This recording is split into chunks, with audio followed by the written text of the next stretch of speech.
Last வீடியோல சொன்னேன்ல வானாக்ரைக்கு reason யூஎஸோட ஒரு சீக்ரெட் டெசிஷன் தான். இந்த ஸ்டோரி அதை விட பயங்கரமா இருக்கும், மறக்காம சேவ் பண்ணிக்கோங்க. அமெரிக்காவே கிரியேட் பண்ண ஒரு சைபர் வெப்பன் அவங்களுக்கே திரும்பின கதை இது. NSA அமெரிக்காவோட இன்டெலிஜென்ஸ் ஏஜென்சி விண்டோஸ்ல ஒரு டேஞ்சரஸ் வீக்னஸை டிஸ்கவர் பண்றாங்க. அதை மைக்ரோசாஃப்ட் கிட்ட சொல்லி ஃபிக்ஸ் பண்ணிருக்கலாம், ஆனா சொல்லல. ஏன்? ஃபியூச்சர் ஆபரேஷனுக்கு யூஸ் பண்றதுக்காக சீக்ரெட்டா வச்சுக்கிட்டாங்க. அந்த வெப்பனுக்கு பேரு எட்டர்னல் ப்ளூ. எல்லா பிளானும் நல்லா தான் போயிட்டு இருந்துச்சு 2016 வரைக்கும். ஷேடோ புரோக்கர்ஸ் ஒரு மிஸ்டீரியஸ் ஹேக்கர்ஸ் குரூப் NSAயோட சீக்ரெட் ஹேக்கிங் டூல்ஸை லீக் பண்ணிடுச்சு.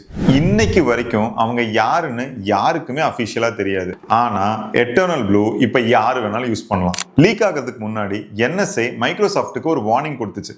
மைக்ரோசாஃப்டும் அதுக்கான பேட்சை ரிலீஸும் பண்ணாங்க. ஆனா மில்லியன்ஸ் ஆஃப் கம்ப்யூட்டர்ஸ் அதை அப்டேட்டே பண்ணல. 1 month அங்கிருந்து எட்டர்னல் ப்ளூ வச்சு ஹேக்கர்ஸ் வானாக்ரையை லான்ச் பண்றாங்க.